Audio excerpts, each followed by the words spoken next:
Hey guys, my name is Aaron. I am a firefighter paramedic. Today I'm with ROSC Training Academy and we're going to be going over the ACLS lecture.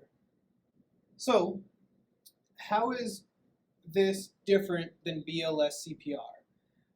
Well, I just want to start by saying without great BLS, nothing else matters. BLS is what is going to matter for the patient.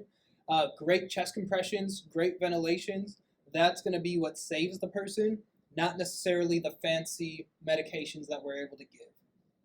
With ACLS, you should be able to identify just basic cardiac rhythms, VTach, VFib, AFib even, STEMIs, heart attacks, sinus tachycardias, SVT, sinus bradycardias, and just a sinus rhythm. Those are going to be the heart rhythms that you should just know. With ACLS, you are going to start using medications, providing different kinds of shocking to the person, to the patient. And then we're going to start identifying reversible causes for cardiac arrest. So, the different kinds of shocking that we do for people, we're going to start with synchronized cardioversion. With synchronized cardioversion, you're going to go to your monitor, you're going to place the defibrillation pads on your patient, on plain skin, and you're going to hit the sync button. And you're going to see a dot or a triangle above every single R wave within the QRS complex, and that's how you know that you're synced up with the rhythm. You're then going to go ahead and select an energy of 100 up to about 360 joules, depending on what your provider says, your protocols say. And then we're going to sync that shock, that electrical current that goes to the heart with the R wave. And so that's synchronized cardioversion. You will synchronize cardiovert tachycardic rhythms. We then have cardiac pacing, and this is going to be a low dose of electrical current of millivolts that go through to the heart. We're going to use cardiac pacing for symptomatic bradycardic rhythms. When we're pacing, we're going to see a spike before the QRS complex. And that's how we know we're pacing. We're going to see a little line, QRS complex, and then we should be seeing a T wave following that QRS complex. If there's no repolarization of the ventricles, there was never depolarization of the ventricles. So, especially if we're pacing somebody that we got ROSC on, make sure that you're seeing a T wave following every QRS complex so that we know that we have capture and that we're actually pacing this person and they are in cardiac arrest. Typically, you're going to select a heart rate that's within the patient's normal range for their age limit. So about 60 to 100 is typically what we're going to do for the adult patient. Here we just have a heart rate of 80 and then a millivolts or a milliamps set at 80. So 80 and 80. When we go to that 80 and 80 or 70, whatever we decide, we're going to go ahead, I'll pull something up here, and let's look at sinus bradycardia. So we have sinus bradycardia popping up on the screen over here. What we're going to do now is we're going to hit our pacer button, and we're going to select a rate of 80. So now you see that we have a spike with a bizarre QRS complex every once in a while, every third beat, with the T wave following it. So at this point, we do not have capture. What we need to do now is we need to increase the milliamps or the millivolts, and we're just going to go to 80-80. Hit the pacer, 80-80. So once that goes across the screen, now we can see we have that line, that pacer spike with every single QRS, and there's a T wave following that QRS complex. Once we see this, we know that we have electrical capture, meaning we see on the monitor that we have a heart rate of 80. Now what we need to do is we need to feel that patient's pulse and make sure that it matches to that heart rate of 80. If it doesn't match to that set heart rate of 80, we need to keep increasing our milliamps or our millivolts up until we get capture. We start seeing it and we feel it. Once we see it and feel it and we have capture on both, we're going to go ahead and we're going to increase our milliamps or our millivolts by another 5 to 10. So I'm going to decrease the heart rate. and just increase 70 heart rate, 80 milliamps, 80 millivolts. And we're going to increase the milliamps or our millivolts just so that we make sure we maintain capture for the duration of this event until a doctor can step in and probably put a pacemaker in this patient. And then our last type of shocking that we do for somebody is going to be defibrillation. We're going to defibrillate dead people, dead heart rhythms. So pulseless VTach, VFib, we're going to defibrillate those two rhythms. Those are the only two rhythms that we can defibrillate. We're going to set it at 200 to 360 joules, somewhere around there. And there's no syncing. We don't have to make sure anything's set or captured. Get the pads on, set the milliamps, set the joules, and go ahead and defibrillate this person. An uncontrolled shock to the heart is what we're doing. So now let's go ahead and start looking at our H's and T's, reversible causes of cardiac arrest. So our first H is going to be hypovolemia. What we want to do for this person is stop the fluid loss, put the tourniquet on, stop the bleeding, whatever we have to do to stop the fluid loss to prevent further hypovolemia. And then we're going to start administering fluids, saline, lactated ringers, hopefully some sort of blood product if they're hypovolemic. Our next one is going to be hypoxia. So ensure that the patient's airway is patent, and then ventilate. Give them oxygen and try to reverse that hypoxia.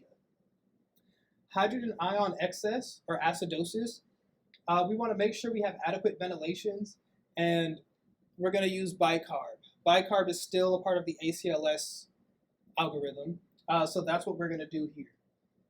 And then we have hypo or hyperkalemia.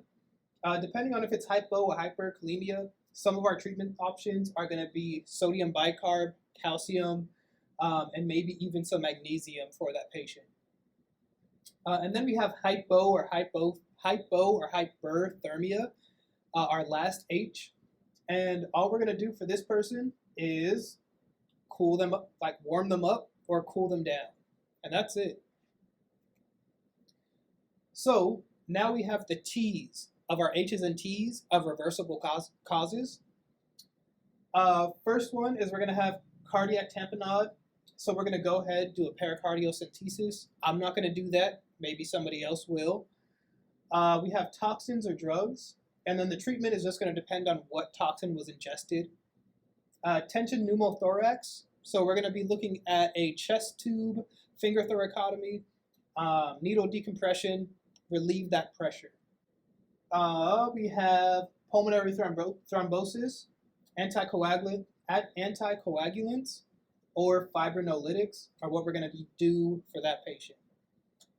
And then coronary thrombosis, we're going to get a stent placed, and then we're either going to look at MONA or FONA, depending on our protocols. So let's go ahead, check out this video. In adults experiencing sudden cardiac arrest due to ventricular fibrillation or pulseless ventricular tachycardia, the heart is quivering but not effectively pumping blood to vital organs. These patients have a much higher survival rate if they receive immediate chest compressions and early defibrillation. A defibrillator should be used as soon as it is available. If there are 2 or more rescuers present, CPR should be performed while the defibrillator is being attached. When necessary, healthcare providers may tailor the sequence of rescue actions to fit the most likely cause of arrest. For example, in cases involving drowning or other instances where hypoxia is likely cause of cardiac arrest, ventilation becomes much more important than in cases of non-asphyxial arrest. The American Heart Association continues to place a strong emphasis on high-quality CPR. Recent statistics, however, indicate that CPR provided by healthcare providers is often inadequate. To help address this problem, AHA requires the use of audio-visual feedback and prompts devices during training practice and testing, and highly recommends the use during real emergencies for real-time monitoring of CPR quality. So, what is high-quality CPR? First, it is indicated by a rate of 100 to 120 chest compressions per minute, a compression depth of at least 2 inches in adults, allowing complete chest recoil after each compression, chest compression fraction at least 60%, but ideally greater than 80%, avoiding excessive ventilation. Scientific studies continue to link high-quality CPR to return of spontaneous circulation, or ROSC, and to improved survival. High-quality chest compressions maintain blood flow to vital organs, especially to the heart. One way to measure the effectiveness of chest compressions is to monitor coronary perfusion pressure. Coronary perfusion pressure during CPR must reach 15 millimeters of mercury to potentially achieve ROSC. As chest compressions begin, it takes several compressions to raise the coronary perfusion pressure to a level adequate to supply blood to the heart. The higher the coronary perfusion pressure during CPR, the higher the chances of survival for patients. When healthcare providers interrupt chest compressions, coronary perfusion pressure decreases dramatically and remains very low until compressions are resumed. A reasonable surrogate for coronary perfusion pressure is arterial relaxation or diastolic pressure. However, because coronary perfusion pressure or arterial diastolic pressure measurements are not readily available during a resuscitation attempt, healthcare providers can monitor CPR quality with waveform capnography using an advanced airway in place or a bag mask device. An end-tidal CO2 reading of less than 10 millimeters of mercury suggests that achieving ROSC is unlikely. Providers should improve CPR quality by optimizing chest compressions. To perform high-quality chest compressions, healthcare providers should push hard and push fast. Push hard means the provider should compress the chest to a depth of at least 2 inches. The chest should completely recoil after each compression. If it does not, coronary perfusion will remain low. Push fast means to compress the chest at a rate of 100 to 120 compressions per minute. Chest compression rate is directly linked to improved ROSC and survival rates. However, survival rates decline when compression rates exceed 120 per minute because compressions tend to become shallower as speed increases. It can be difficult to maintain the correct depth at such a vigorous pace, which is why the American Heart Association recommends that compressors switch after 2 minutes, or even sooner if the compressor experiences or shows signs of fatigue. Another characteristic of high-quality CPR is minimal interruptions in chest compressions. Studies demonstrate that healthcare providers interrupt compressions far too often and for too long, in some cases spending 25 to 50% of a resuscitation attempt without delivering chest compressions. Chest compression fraction, or CCF, is the proportion of time during cardiac arrest resuscitation when chest compressions are performed. CCF should be, ideally, greater than 80%. Healthcare providers can calculate CCF using a feedback device or manually by using 2 timers.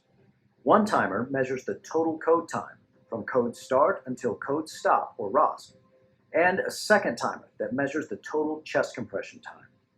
Each time chest compressions are stopped, the timer is stopped. The timer would resume when chest compressions are resumed. The chest compression time is then divided by the total code time to equal CCF. Data suggests that lower CCF is associated with decreased ROSC and survival to hospital discharge. CCF is a measurable goal, one that providers should strive to achieve. In line with this, the American Heart Association cautions providers against spending more than 10 seconds checking for a pulse, assessing the patient, or doing anything else other than chest compressions. Finally, in performing high-quality CPR, the rescuer must avoid excessive ventilation. For arrest patients, appropriate tidal volumes should be approximately 500 to 600 milliliters, enough to see visible chest rise. This is about half a squeeze of an adult ventilation pad. Excessive ventilation can not only cause gastric inflation and resulting complications, but also can increase intrathoracic pressure, decrease venous return to the heart, and lower cardiac output and chance of survival. In terms of defibrillation, we emphasize the fluid integration of early defibrillation within high-quality CPR.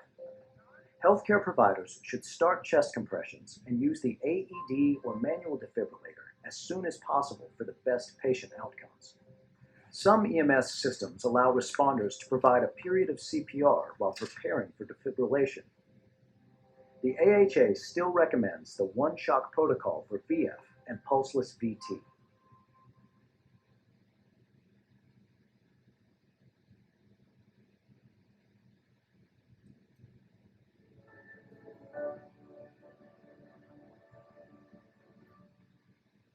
So let's start with our most chaotic dead rhythm, and that's going to be pulseless VTAC, pulseless VFib. We want to make sure that our BLS care is great. Get that good, get that perfect. If you already have your AED pads on or your defibrillation pads on, we're just going to go ahead and immediately defibrillate that person. VTAC is going to look kind of something like this that's popping up across the monitor. And then VFib, let's see if I can find it. VFib is going to be that fibrillation wave. And that's all it is. Ventricle fibrillation, or VTAC, ventricle tachycardia, no pulse, they're in cardiac arrest. So once we got that great BLS care going, we have our pads on. If they're already on, immediately send the electricity, defibrillate them. If they aren't, keep going with your BLS, your CPR, while we get some things set up. We're going to do 2 minutes of CPR. Everybody in cardiac arrest, we're going to reassess every 2 minutes. So we're going to do 2 minutes of chest compressions. Once this person is intubated or a supraglottic airway or an advanced airway is in place, we're going to do continuous nonstop chest compressions for that 2 minute cycle. After that 2 minutes, somebody else will come in and start taking over those chest compressions. We want to make sure we get an IV or an IO established, preferably an IV, but if you're going to go with the IO, the tibial tuberosity is going to be the most common spot, but the newer spot, the spot that most people are trying to start moving towards, it seems like, at least in my area, is going to be the humeral head. Just get some sort of access. If you have an IO in place, we're going to start, or an IV in place, we're going to start administering fluids. If it's through an IO, make sure that that fluid is through a pressure bag so that it actually gets through the bone. And the fluid is probably just going to be saline. And again, do rhythm checks every 2 minutes and defibrillate about 120 to 200 joules, 120 up to 360 joules every 2 minute cycle, as long as that patient remains in pulseless VTAC or VFib. So do that for the entire resuscitation attempt. Depending on your protocol, we're going to go ahead and we're going to do 1 milligram of that 1 to 10,000 concentration of cardiac epinephrine every 3 to 5 minutes for the entire resuscitation attempt. Now again, learn your local protocols, but the entire resuscitation attempt is what we are currently doing. The other medication that we're going to give this person, the most common one, is going to be amiodarone. We're going to give 300 milligrams of that. Just push it through the IV, through the IO. It doesn't have to be dripped or titrated. Just push it through. And then in about 3 to 5 minutes, probably closer to that 5 minutes, so that you're alternating with the epinephrine and the amiodarone, we're going to go ahead and give 150 milligrams through that IV or that IO. And then, as far as amiodarone's concerned, we're done. We give those 2 doses, and that's it. We're going back to the epinephrine every 3 to 5 minutes, and that'll be our 1 medication that we continue to give. We also have lidocaine to be used instead of amiodarone. Follow your protocols, but the initial dose is going to be about 1 to 1.5 milligrams per kilogram. And then in about 5 to 10 minutes, we're going to half that dose up to 3 milligrams per kilogram for that patient. And again, just consider your H's and T's with anything heart related. So now we have asystole or PEA. PEA just stands for pulseless electrical activity. So let's go ahead and look at, there it is. So asystole is just going to be that flat line. There is nothing going on with that heart. It is at a standstill. PEA pulseless electrical activity can look like any heart rhythm. It might look something like this, almost that sinus bradycardia type look, or it might look more something chaotic like this, that third degree heart block type look. But if there is no palpable pulse, it is PEA. So let's go back to asystole. Asystole and PEA get treated the exact same way. We're going to start with great CPR. We're going to go ahead and everybody in cardiac arrest, they're going to get an airway placed, a king tube, endotracheal tube, an eye gel even. We're going to try to do end-tidal CO2 monitoring. That's what we should be doing. That's what we do pre-hospitally. We should be continuing that in the hospitals as well. We're going to attach our AED pads, our defibrillation pads, but if they're in PEA or asystole, we're not going to defibrillate them at all. We're just going to be prepared for their heart rhythm to change into something that we can defibrillate. With this person, with anybody in cardiac arrest, get an IV, get an IO, give them fluids, do your great CPR, do your 2-minute rhythm checks. At that 2-minute rhythm check, look at the monitor, feel for a pulse, look for breathing, listen for breathing, switch the compressor, defibrillate if needed, if the rhythm calls for it. The only medication that we're going to give somebody in PEA or asystole is going to be that 1 milligram of that cardiac epinephrine, and we're going to give that every 3 to 5 minutes for the entire resuscitation attempt. And that's about it. That's all we're going to do. PEA, asystole, is going to be the most basic of cardiac arrest rhythms, unfortunately. Consider your H's and T's, but that's about it. That's all we're going to do for this patient. So let's say, we did great CPR, our medications worked, our chest compressions worked, and then we got ROSC. ROSC is going to be return of spontaneous circulation.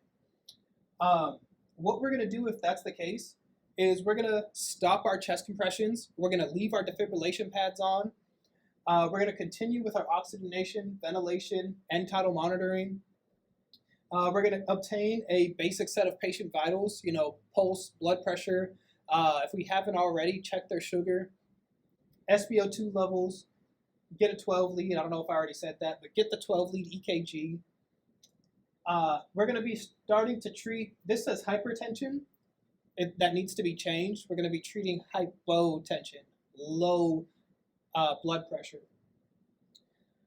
So what we're going to do to treat that low blood pressure is we're going to continue with the fluids. Hopefully we can get an IV established at this point. If we don't have an IV already, but we had an IO, try to transition to an IV. But we're going to give a vasopressor. Now, there's different vasopressors that we can use. Epinephrine is going to be the most common vasopressor that we're going to be using. We're going to do about 0.1 to 0.5 micrograms per kilogram a minute for this patient. Dopamine is still being used, although not as frequently. It is still around. So with the dopamine infusion, we're going to give 2 to 20 micrograms per kilogram a minute. And then we have norepinephrine. Norepinephrine isn't going to be the best for a bradycardic ROSC or a bradycardic rhythm, just because it doesn't really increase the heart rate too much. It just kind of increases the systemic vascular resistance. But norepinephrine, it is going to be 0.1 to 0.5 micrograms per kilogram a minute, and that is going to be about your dose. Again, follow your local protocols. We want to start actively cooling the patient. Once we get ROSC, we're going to start cooling this patient down. It's been shown to aid with recovery. So we're going to start taking the clothes off, get some ice packs on them, follow your protocols, listen to what your providers say. But active cooling has been shown to decrease hospital stays following ROSC. And then just go ahead and consider your H's and T's. So now let's start looking at bradycardic rhythms with a pulse. So bradycardic rhythms, they can look like anything. We'll go ahead and we'll look at this one here. This one is going to be just sinus bradycardia. It's a sinus rhythm, just going real slow. The next one that we're going to look at is going to be this one here. This one popping up is going to be a first-degree heart block. Now, with a first-degree heart block, some people just live with a first-degree heart block, and it's not a problem. If it's a bradycardic rhythm that's causing symptoms, it is a problem. But as people get older, they tend to kind of go into this first-degree heart block. And the first-degree heart block is just the PR interval just gets longer. Then the next one we're going to look at is our second-degree type 1, our Mobitz type 1, or our longer drop Winky Bach. And all that is the PR interval progressively gets longer until it drops a beat, drops a QRS complex. And dropping a beat is just dropping a QRS complex. And then we can go ahead and look at our second degree type 2. With our second degree type 2, I like to call this normal drop because it looks like a normal rhythm, and then it drops a beat. It drops a QRS complex. So normal drop, and that's going to be your second degree type 2 block. And then another bradycardic rhythm you might run into, is going to be this third degree heart block. This is going to be the most chaotic looking ones of the 4 or 5, I don't know, 4. This one here, it looks pretty chaotic, but the QRS complexes are doing the same thing every time, and the P waves are doing the same thing every time. They just aren't doing it together. Think of it as 2 different marching bands marching next to each other. One school's marching band, the other school's marching band, and they're marching next to each other, but they're marching with different beats. And that's all it is. They're just not connected anymore. But those are going to be your bradycardic rhythms. So bradycardia with a pulse, we're really only going to start treating these patients if the bradycardia is causing them to become hemodynamically unstable.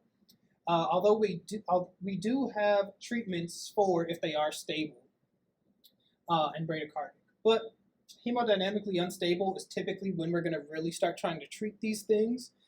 And all the hemodynamically unstable means is they have altered mental status and or hypotension. And that's it. Either one of those, and we're going to start treating them as unstable.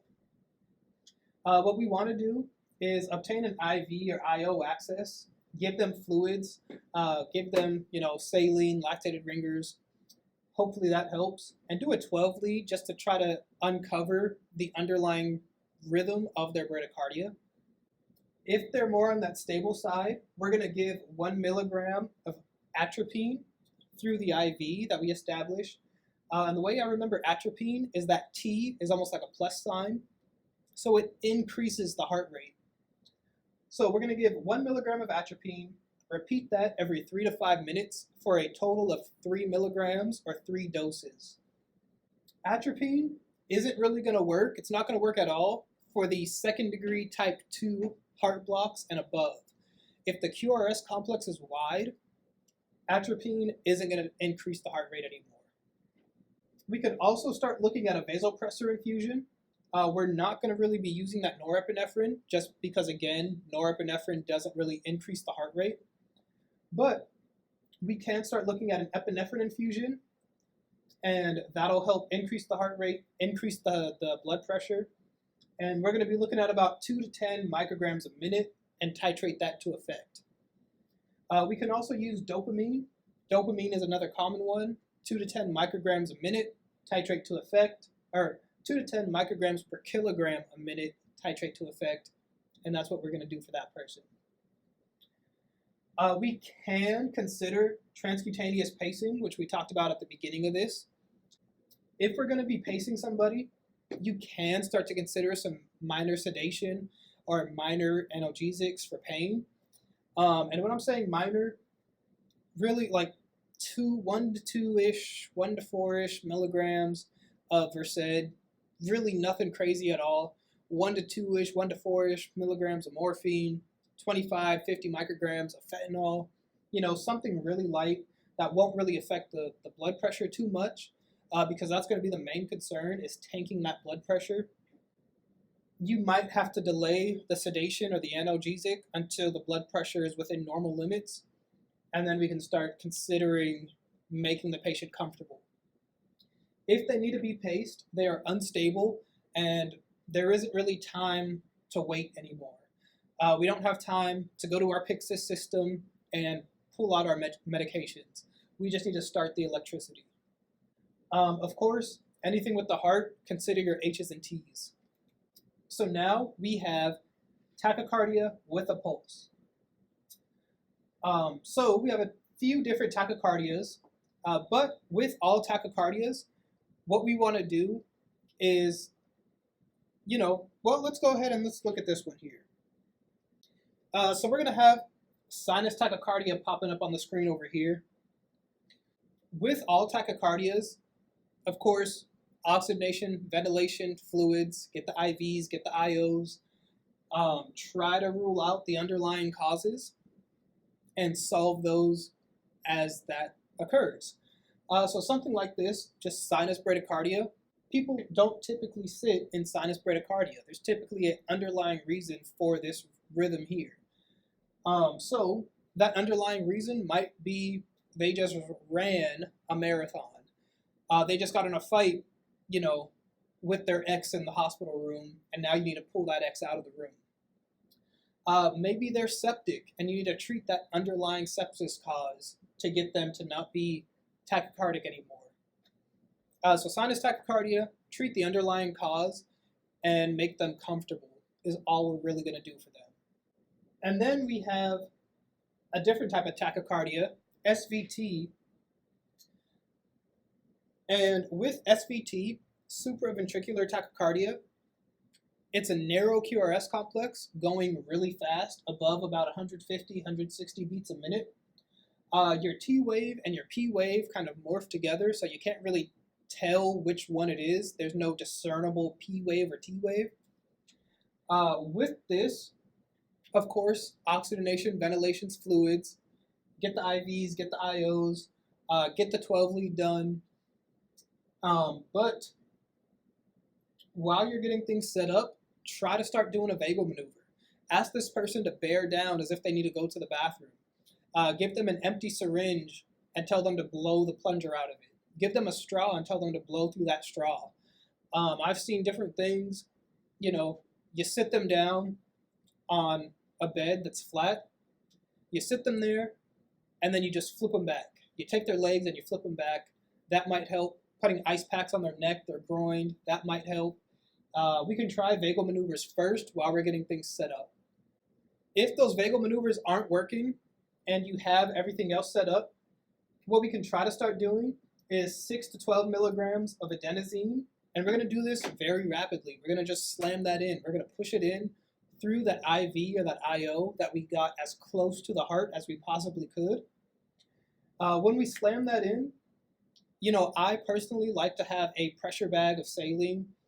So get the pressure bag on the fluid bag, attach that to the IV site, pressure it up to that 300, and then I kink off the tube, slam my adenosine in, unkink the tube, and that pressure that's built up flows the fluid and the medication in.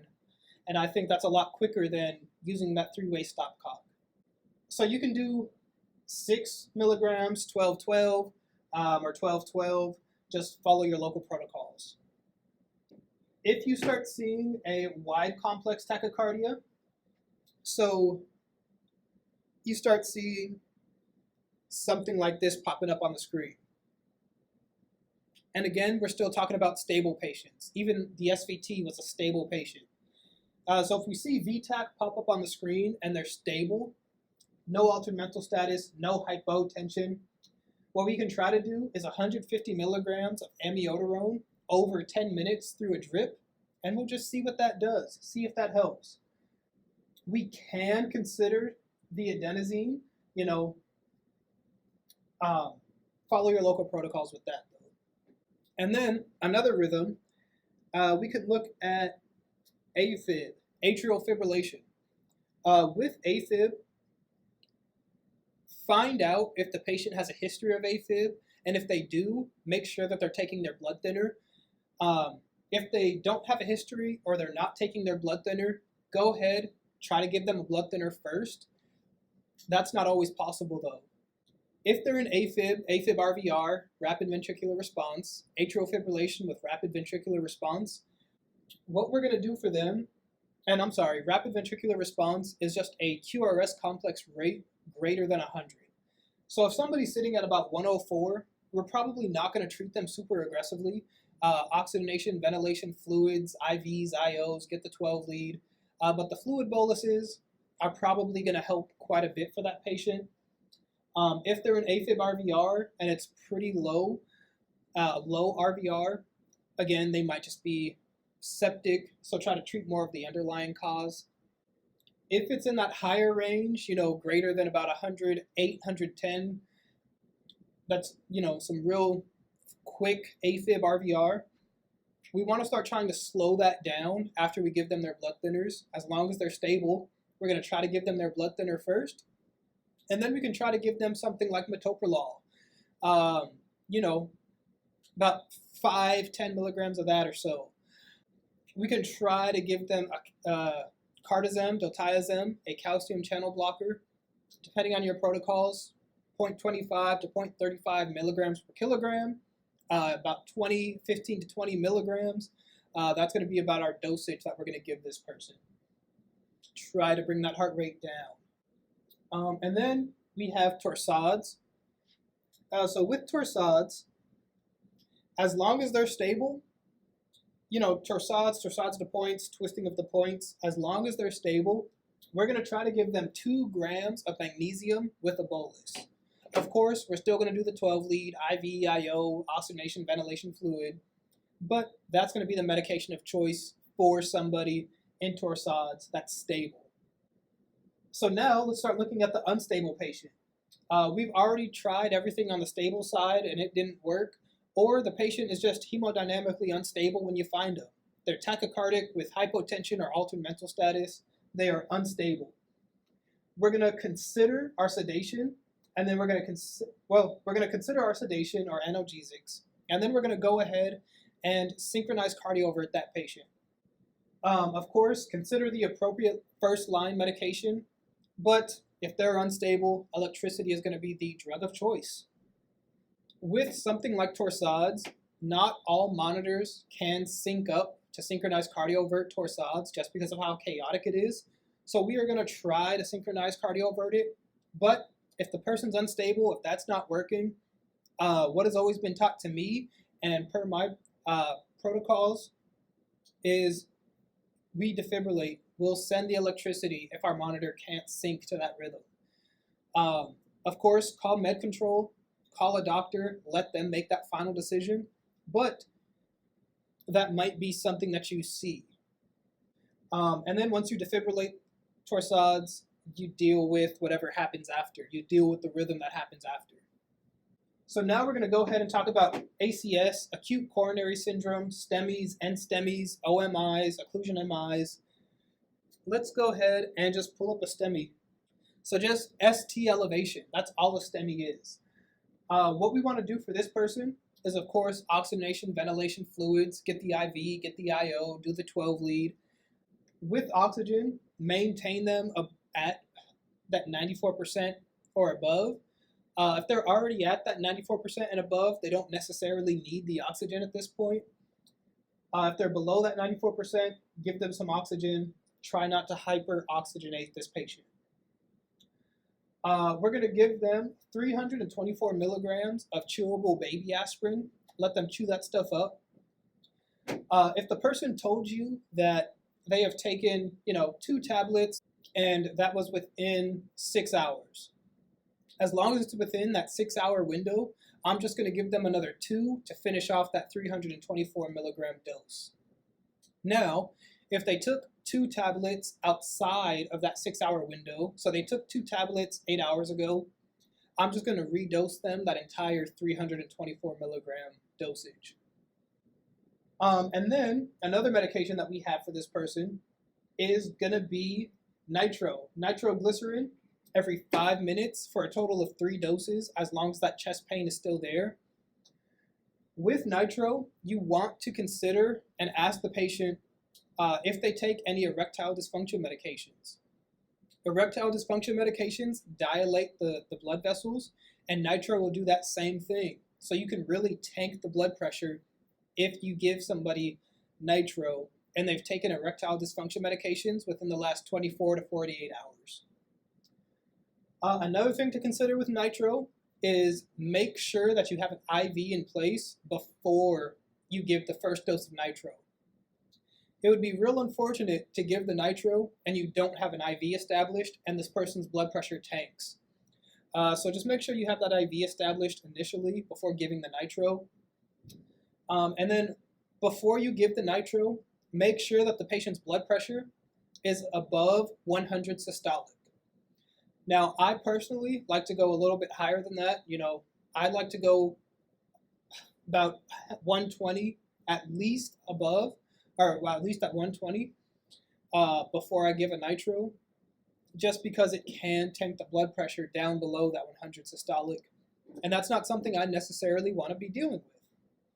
And then we also have morphine and fentanyl to help more with the pain.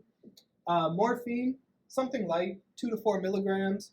Fentanyl, again, something like 25 to 50 micrograms. Just more for comfort, more for pain. Morphine will have more of an effect on the coronary vessels, so maybe stick more with the morphine. Just depends on your local protocols. And so that'll be that mnemonic MONA or FONA. MONA is morphine, oxygen, nitro, aspirin. FONA is fentanyl, oxygen, nitro, aspirin. Something to consider with a STEMI, a heart attack, is you want to maintain the lowest heart rate and blood pressure possible without causing the patient to become hemodynamically unstable or to show signs of hypoperfusion. So now we have hypotension. What you want to do is ensure adequate ventilation and oxygenation, fluids, IVs, IOs. Give fluid boluses. Try to get that blood pressure to about 90 systolic. Listen to lung sounds between every single bolus that you give. Make sure that fluid's not building up in the lungs.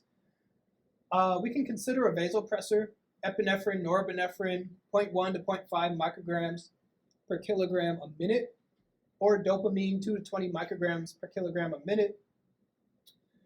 If they're hypotensive, use the appropriate tachycardic and bradycardic algorithm and treat that as such. Consider your H's and T's as well. Now we have acute pulmonary edema. Of course, oxygenation, ventilation, fluids, maybe not the fluids, but oxygenation, ventilation. You want their SpO2 level to be at about 94% and above. If it's not, we're going to consider CPAP if we know that there's that fluid in the lungs. The CPAP will hopefully force that fluid back into the vasculature. With your IV, once you get that established, we can start considering nitro, 0.4 milligrams of nitroglycerin every 5 minutes for a total of 3 doses, as long as their blood pressure stays above that 90-ish to 100-ish systolic, depending on your protocol. We can also start to consider furosemide or Lasix. 20 to 50 milligrams of that is what the average person's probably going to get. 0.5 to 1 milligram per kilogram is also another type of dosage that we'll typically give. We can give some pain management as needed, and then just consider your H's and T's. Anything with the heart, H's and T's. Now we have hypothermia.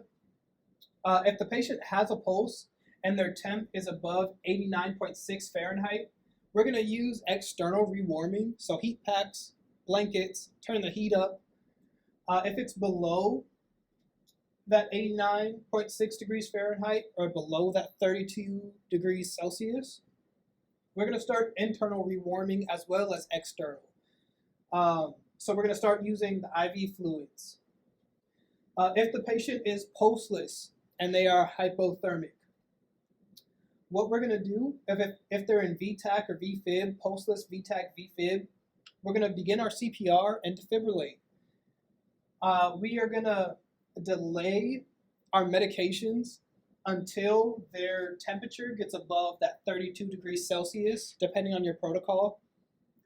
Some protocols might say you're going to give your medications, you're just going to do it at 2 times the time, I guess. So instead of doing 1 milligram of epinephrine every 3 to 5 minutes, you would instead do 1 milligram of epinephrine every 6 to 10 minutes. And that's kind of what I mean by doubling that time frame. Well, that's it for this video. Thank you guys for being a part of it. Thank you guys for checking us out. If you have any comments, questions, concerns, feel free to reach out to your instructor or leave a comment down in the video comments. But that's it for this video. Thank you. Bye.